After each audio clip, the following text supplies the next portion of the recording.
शिवपुरी में बेमौसम बारिश से किसानों की गेहूं, चना और सरसों जैसी फसलों को काफी नुकसान हुआ है। शिवपुरी में करीब 5 से 6 हजार हेक्टेयर में लगी फसल खराब हुई है। किसानों को हुए नुकसान का सर्वे भी हो चुका है, लेकिन किसान अब भी मुआवजे का इंतजार कर रहे हैं। बदल रहा है, प्राकृतिक आपदाएं आ रही हैं और किसानों का कहना है कि उन्होंने पिछले कई सालों से ऐसा मौसम नहीं देखा। कभी ओले गिरते हैं, कभी बारिश होती है, कभी ठंडक तो कभी तेज गर्मी।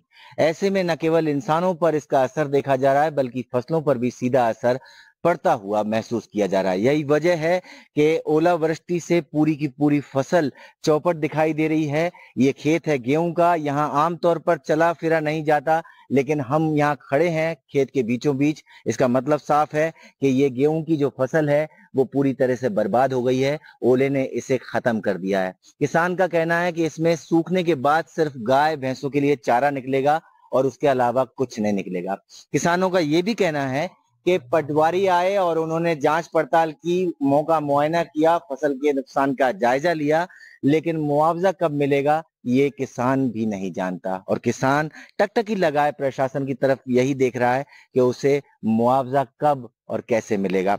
आप नाम बताएंगे अपना? जी, मेरा नाम दयाराम रावत है। दयाराम जी, ये बता दीजिए कि आसपास कितने ऐसे गांव हैं? गांव के नाम बताइए। देखो, रायश्री है, पास में सतेड़िया है, तो परसमाया है, पास में ककरवाया है, इधर बड़ौदी है, असुआ खेड़ी है। इन गांवों में तो 100% नुकसान है, लेकिन कुछ और जो आसपास गांव है उनमें भी नुकसान है। इतना नहीं है, लेकिन इन गांवों में तो लगभग 100% नुकसान है। और उनको जो भी फसल थी वो टोटल बर्बाद हो गई। सरसों की हो, चने की हो, गेहूं की हो, जो है बिल्कुल खत्म है। अब आशा ये है कि शासन कितना देती है, कब देती है। किसान तो यही चाहेगा कि जल्दी से जल्दी मिल जाए, जिससे अपना कुछ काम करे, क्योंकि मुझे फसल आती तो कुछ काम करता। और उसके लिए ये फसल भी नहीं है। अगर मुआवजा चुनाव बाद आएगा तो फिर किसान बेचारा क्या करेगा? खर्चा चलाएगा या किसी का कर्जा जो लिया है उसको देगा, या बच्चों का जो पढ़ाई लिखाई जो भी है तमाम खर्चे उनको चलाएगा। तो हमारा तो ये निवेदन है शासन से, ना प्रशासन से, कि जितनी सी जल्दी हो जाए किसान को मुआवजा दिया जाए, जिससे वो कुछ राहत मिल जाए। देखो, मुआवजे से पूरा काम तो नहीं होता किसान का। पूरा काम नहीं होता। किसान कह रहे हैं कि मुआवजे से पूरा काम नहीं होगा, लेकिन जो कुछ भी मिलना है वो जितनी जल्दी मिल जाए उतना अच्छा होगा किसान के लिए, क्योंकि किसान बड़ी परेशानी में है। और साफ तौर पर जो प्रकृति मार मार रही है उसके मद्देनजर किसान की परेशानी उसके चेहरे पर साफ तौर पर बयां भी होती है। आप नाम बताएंगे अपना? जी, पंकज व्यास। पंकज जी, ये बता दीजिए कि इस एरिया में कितने ऐसे किसान होंगे जिनको ये नुकसान पहुंचा है? सर 100% किसान है, क्योंकि हर जो किसान है नुकसान सभी का हुआ है। लगभग संख्या कितनी होगी?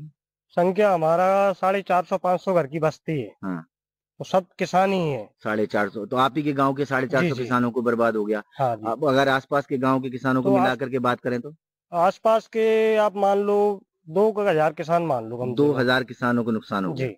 अब प्रशासन आया था यहाँ आपके पास आया था जी, पटवारी? आया था। क्या किया उन्होंने? मुआवजा करके ले गए, लिख के ले गए और चले गए।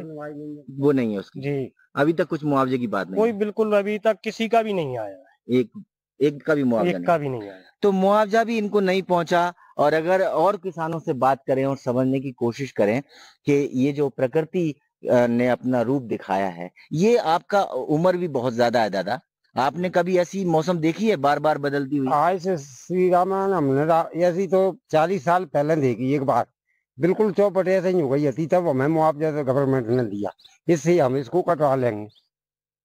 अब कुछ नहीं, इस साल तो बिल्कुल कटवा भी मंजूर नहीं है। यही तो समझ रही है। ये जो तस्वीर आपने देखी, ये छलकता हुआ किसान का वो दर्द है जो अपने आप उसकी जुबान पर आ जाता है। ये उम्र दराज किसान है, कहते हैं कि 40 साल पहले ऐसी आपदा आई थी, 40 साल बाद इस तरह की आपदा देखी है जहां सब कुछ बर्बाद हो गया।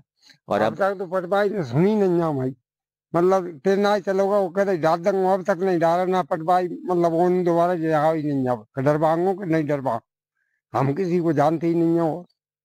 पटवारी और सरकार और प्रशासन सबसे आस लगाता है, उम्मीद करता है कि इसकी तकलीफ में कोई इसका हाथ थामेगा, लेकिन कोई तकलीफ बांटने नहीं आता।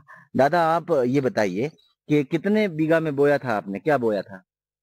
2 बीघा में पिसी है और 4 बीघा में सरसों है सर। क्या हुआ उसका? बिल्कुल जर गई। बिल्कुल। तो पूरी तरह से वो खत्म है पूरा। अब परिवार को चलाने के लिए? अब परिवार कैसे चलेगा? अब कोई साधन नहीं है। और प्रशासन आपकी सुन रहा है? अब कहाँ सुन रहे हैं सर? आया था पटवारी वगैरह? पटवारी आए, लिख कर ले गए, अब कुछ दिया कुछ नहीं। कागजी जमा खर्च कर लिया गया, और कागजी जमा खर्च होने के बाद में कुछ बदला या नहीं बदला वो अलग बात है, लेकिन किसान की तस्वीर और उसकी दशा ज्यों की तो है। अगर आप हमसे बात करेंगे, नाम बताएंगे? मनीराम कुशवाहा। मनीराम जी, मनीराम जी क्या सब्जी वगैरह में भी नुकसान पहुंचा? सब्जी बिल्कुल साफ हो गई, लहसुन है उसकी पत्ती गल गई, मतलब उसका अंदर का पूती बिल्कुल खराब हो गई। वो गेहूं है तो इसमें तो जी है जी, हमारा तो पीला वाला खड़ा बिल्कुल ऐसा हो गया, ऐसा कुछ नहीं है अंदर जी, कितने में खड़ा हुआ बिल्कुल साफ है। और आगे अब बच्चे की पढ़ाई लिखाई चाहिए, कोई किसान बहुत से हैं जो लड़कियों की शादी के लिए, खर्चा के लिए बहुत मुसीबत में है किसान। किसान मुसीबत में है, और वास्तविकता भी यही है कि किसान की मुसीबत में उसकी उम्मीद है कि कोई तो उसका हाथ थामे और कोई उसकी तकलीफ बांटे। अब आचार संहिता भी लग गई है, ऐसे में किसान को उम्मीद तो बहुत कम है कि उसको मुआवजा अब 2-4-5 महीने में मिल पाएगा। लेकिन सवाल ये है कि इन 2-4-5 महीनों का समय ये रोता बिलखता किसान कैसे, किन हालातों में गुजारेगा, कोई नहीं जानता। शिवपुरी से अपने कैमरा साथी नितिन शर्मा के साथ अतुल गौड़, एनडीटीवी।